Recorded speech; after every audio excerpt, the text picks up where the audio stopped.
Morning, आदाब, नमस्कार, सत श्री अकाल। प्यारे दोस्तों, भाइयों, बहनों और बच्चियों, एक बार फिर आपके सामने हाजिर हूँ अपने प्यार भरे चंद शब्द लेकर के आपसे मुखातिब होने के लिए। मुझसे किसी ने पूछा कि इबादत कैसे की जाए।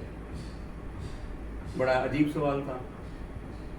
सदियों से, जब से इंसान को पूजा करने की चाह पैदा हुई है, तब से हम लोग पूजा करते आ रहे हैं, इबादत करते आ रहे हैं, झुक करके, प्रणाम करके, या सब लोग हम जाते हैं धार्मिक स्थानों पे जाते हैं और नमस्कार प्रणाम करते हैं, ईश्वर को याद करते हैं। लेकिन फिर भी आज भी ये सवाल जो है, अभी तक इसका जवाब नहीं मिल पाया कि पूजा कैसे की जाए, इबादत कैसे की जाए। इसी चीज का फायदा उठा करके बहुत सारे धार्मिक कथित गुरुओं ने, कथित पंडितों ने, पुजारियों ने अपने अपने तरीके बना करके सबको, अपने अपने पूछने वालों को गुमराह करने की कोशिश की। अब इसमें मैं एक सवाल आपसे पूछता हूं कि पूजा है क्या। आप पूछते हो पूजा कैसे करनी है, तो मेरा सवाल है कि पूजा है क्या, क्यों पूजा करना चाहते हो आप, पूजा से क्या समझते हो आप। जैसे मैंने पिछली बार भी जिक्र किया था कि जिन प्रेम कियो तिन ही प्रभु पायो। प्रभु को पाने के लिए, अल्लाह की प्राप्ति के लिए, वह गुरु तक पहुंचने के लिए पूजा नहीं, प्रेम चाहिए, प्रेम, प्यार चाहिए। तो अब ये पूछो कि प्यार कैसे किया जाए, तो क्या प्यार करने का कोई तरीका होता है। हर इंसान अपनी जिंदगी में किसी ना किसी पल पे, किसी ना किसी स्टेज पे प्रेम तो करता ही है। बच्चा पैदा होते ही अपने माँ बाप से प्रेम करना सीख लेता है, भाई बहनों से प्यार करना सीखता है, फिर दोस्तों से प्यार करना सीखता है, फिर शादी के बाद अपनी प्रेयसी से, अपनी बीवी से, अपनी प्रियतमा से, या शादी से पहले भी जब प्यार होता है किसी से, तो हम कहते हैं कि उसको उससे प्यार हो गया। तो क्या उसका कोई तरीका होता है। क्या बच्चा किसी से पूछता है कि मैं अपनी मां से प्यार कैसे करूं, या क्या भाई या बहन पूछते हैं कि एक दूसरे को प्यार कैसे करें। प्यार कोई फिजिकल संबंध नहीं है, प्यार तो एक डोर है, एक बंधन है, एक कशिश है, एक एहसास है। वो एहसास हमें अपने दिल में पैदा करना है ईश्वर से प्रेम करने के लिए। जब प्रेम होगा तो पूजा अपने आप ही हो जाएगी, इबादत अपने आप ही हो जाएगी। आयतों को पढ़ने से, संस्कृत के श्लोकों को उच्चारने से, या किसी भी धार्मिक ग्रंथ को पढ़ने से वो पूजा नहीं होती। वो तो ज्ञान की वृद्धि है, वो समर्पण नहीं है, वो अटैचमेंट नहीं है। प्रेम तो एक भाव है, एक अटैचमेंट है। अब आप प्रेम में जब अपने प्रियतम को याद करते हो या प्रेयसी को याद करते हो, तो कैसे याद करते हो। आप कहते हो कि मुझे तुम्हारी बहुत याद आ रही है, ये कहते हैं ना कि आपकी बहुत याद आ रही है, आपकी बहुत याद आती थी। या हम ये पूछते हैं, क्या यार तुम्हें मेरी कभी याद नहीं आई। तो याद आना ही प्रेम का एक प्रतीक बन जाता है। अगर हमें ईश्वर की याद नहीं आती, अगर हमें वाहेगुरु की कशिश नहीं महसूस होती, अगर हमें अल्लाह की तरफ खिंचाव नहीं पैदा होता, तो फिर वो दिखावा है, वो प्रेम नहीं है। उस इबादत का, दिखावे वाली इबादत का कोई फायदा नहीं है मेरे भाइयों, मेरे दोस्तों। अगर सही पूजा करनी है तो समर्पण की भावना पैदा करनी होगी, वो कशिश डेवलप करनी होगी अपने अंदर, जो कि एक प्रियतम से या एक प्रेयसी से प्यार करने वाले को होती है।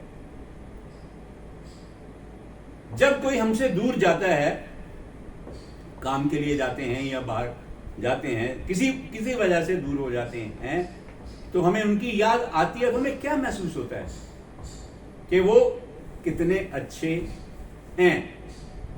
उनकी अच्छी अच्छी चीजें याद आती हैं, उनके अच्छे काम याद आते हैं, उनका अपने प्रति कुछ करके दिखाया हुआ भाव याद आता है ना, ऐसी याद आती है। ठीक इसी तरह से क्या हमें कभी अपने उस बड़े प्रियतम की याद आई है, जिसे हम परमात्मा कहते हैं कि उन्होंने हमारे लिए क्या किया है? अब सवाल पैदा होता है कि उन्होंने हमारे लिए क्या किया है? क्या किया है भाइयों, मेरी बहनों, मेरी बच्चियों, बताओ ईश्वर ने हमारे लिए क्या किया है? अब मेरे से पूछोगे तो मैं ये कहूंगा कि क्या नहीं किया है। सब कुछ तो उसी का किया धरा है। इस धरती का होना, इस धरती पे जिंदगी का होना, जिंदगी में आपका होना और आपके अपने अंदर उसके अंश का होना, ये सब तो उसी ने किया है, उसी का किया धरा है। आप तो नहीं कर सकते। आज के इस दौर में जबकि अपने चारों तरफ देखो, दुनिया में क्या हो रहा है? एक षड्यंत्र हो रहा है, एक हाहाकार मची हुई है कि चाइना ताइवान पे हमला करने वाला है, रशिया ने हमला कर दिया है, और ये वाला फलां कंट्री उस पर हमला करने वाली है, ये उस पर हमला करने वाला, ईरान की इराक से लड़ाई होने वाली है। सिर्फ और सिर्फ तबाही की बातें हम करते हैं, कंस्ट्रक्शन की बातें, कंस्ट्रक्टिव बातें तो पता नहीं कहां रह गई।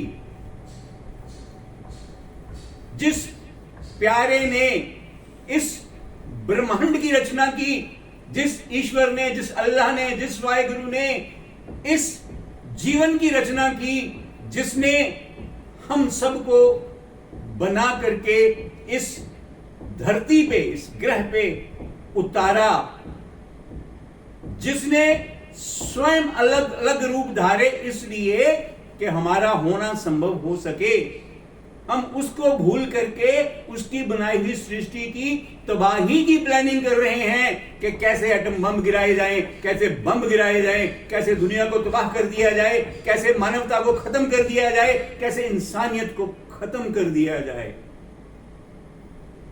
आजकल एक नया इशू चल रहा है कि किसी मोहतरमा ने कुछ कह दिया और उसके प्रति एक पूरा समाज उसके खिलाफ हो गया, तो उसने कोई स्टेटमेंट दे दी। भाई अगर उसने गलत स्टेटमेंट दे दी तो उसको भी आगे आके माफी मांग लेनी चाहिए, और मेरे भाइयों आपको भी गुस्सा करने की जगह उसको माफ कर देना चाहिए। इन बातों में, बातों से, बातों को उलझा करके जीवन को उलझाना कोई समझदारी नहीं है मेरे भाइयों। हमें प्रेम से रहने की कला सीखनी भी है और सिखानी भी है। प्रेम के बिना इस संसार में कुछ नहीं है, और प्रेम के बिना इस संसार की रचना भी संभव नहीं थी। सिर्फ हम ही ईश्वर को प्रेम करने की बात नहीं करते, ईश्वर ने भी हमसे प्रेम किया है। उसने प्रेम किया है तभी तो सारी रचना संभव हो पाई है, तभी तो इस ब्रह्मांड की, इस दुनिया की, मृत्यु लोक की, जीवों की रचना संभव हो पाई, क्योंकि ईश्वर ने भी हमसे प्यार किया, और जो जिससे प्यार किया उसकी रचना संभव की। अब अपने जीवन की बात करें, शरीर की बात करें, एक खूबसूरत मशीनरी बना के उसने हमें दी। हमारा शरीर क्या है? एक मशीन है, एक ऐसी मशीन जो एक पर्टिकुलर समय के लिए जीवित है, जिंदा है। पुतले तो इंसानों ने बहुत बनाने की कोशिश की है, रोबोट बना दिए, लोहे की मशीनें, आर्टिफिशियल इंटेलिजेंस के जरिए उसको चला भी दिया, काम भी उससे करवा लिया, लेकिन उसमें जीवन नहीं फूंक पाया, उसमें एहसास और भावनाएं नहीं पैदा कर पाया।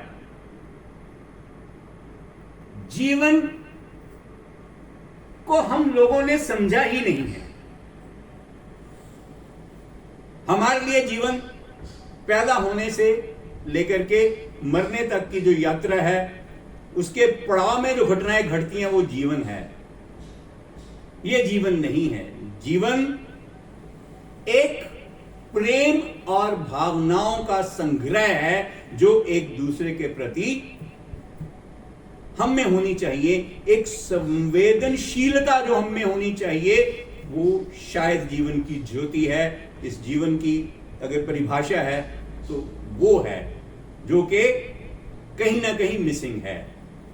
हम एक दूसरे से प्यार करते हैं या प्यार करने का ढोंग करते हैं, मैं ऐसा कहूंगा, तो उसके पीछे हर जीव का अपना एक मतलब है, एक मकसद है।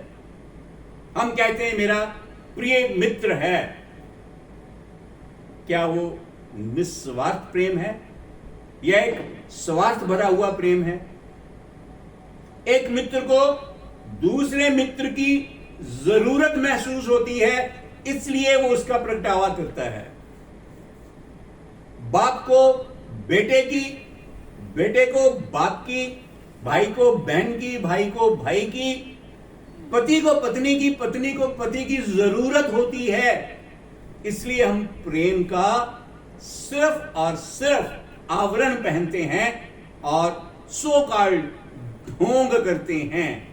इनऑथेंटिसिटी है हमारे प्यार में, और यही इनऑथेंटिसिटी हमें ईश्वर से सच्चा प्यार नहीं करने देती।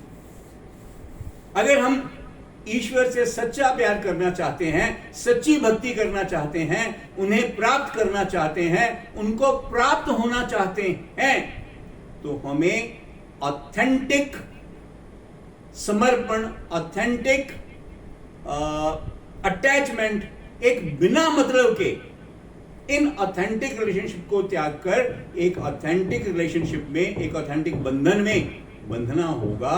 तभी हम उनको प्रेम कर पाएंगे, तभी हम उन तक पहुंच पाएंगे। हैं कुछ लोग, एक हिंदू समाज में मैंने देखे हैं कुछ ऐसे लोग जो कि कृष्ण के रंग में रंगे, देखा उनको मैंने झूमते हुए, कृष्ण के प्रेम में नाचते हुए, गाते हुए। शायद कृष्ण के प्यार में वो कशिश है जो उनको अपनी तरफ खींचती है। तो ये कशिश जो है, हम ईश्वर के प्रति, उस ईश्वर के प्रति जिसने कृष्ण को भी बनाया, उस ईश्वर के प्रति जिसने पूरे ब्रह्मांड को रचा, उस ईश्वर के प्रति जो कि एक ही है, जिसके ये अवतार हुए हैं, जिनकी हम पूजा करते हैं, उस बनाने वाले के प्रति ये ऑथेंटिक लव, ये ऑथेंटिक कशिश, ये ऑथेंटिक अटैचमेंट क्यों नहीं क्रिएट कर पाते? ये एक कला है, और इस कला को सीखने के लिए हमें उन सब चीजों का चिंतन करना होगा जो उन्होंने की हैं और कैसे की हैं। मेरे प्यारे भाइयों बहनों, मैं अपनी अगली प्रेजेंटेशन में इस टॉपिक पे आपसे बात करूंगा कि किस तरह से हम उनकी रचना को देखते हुए रचयिता तक पहुंच सकते हैं। हम किसी कलाकार को श्रद्धांजलि देते हैं तो उसकी कला की प्रशंसा करते हैं, उसकी कला में डूब जाते हैं। कोई मधुर गीत होता है, उसको सुनते ही हम खो जाते हैं, किसी की लिखी हुई कविता पढ़ के खो जाते हैं, किसी की बनाई हुई पेंटिंग, किसी की बनाई हुई मूर्ति देख करके जो है हम उसके प्रति एक भावपूर्ण भाव से भर जाते हैं। तो इसी तरह से हमने अपने अंदर वो एप्रिसिएशन क्रिएट करनी है उस कलाकार के प्रति जिसने ये सारी कला की रचना की है और इस बहुत प्यारे ब्रह्मांड को, बहुत प्यारे जीवन को और बहुत प्यारी सृष्टि को रचा है, बनाया है। उसके प्रति हमें ये भावना अपने अंदर पैदा करनी होगी, तभी हम उसकी तरफ, उसकी राह पे चल पाएंगे, तभी उसके साथ एक हो पाएंगे। अगली बार, अगली प्रेजेंटेशन में हम इसके ऊपर और आगे बात करेंगे। तब तक के लिए खुदा हाफिज, बाय बाय, सत श्री अकाल, नमस्कार, be blessed, God bless you all, see you, bye bye.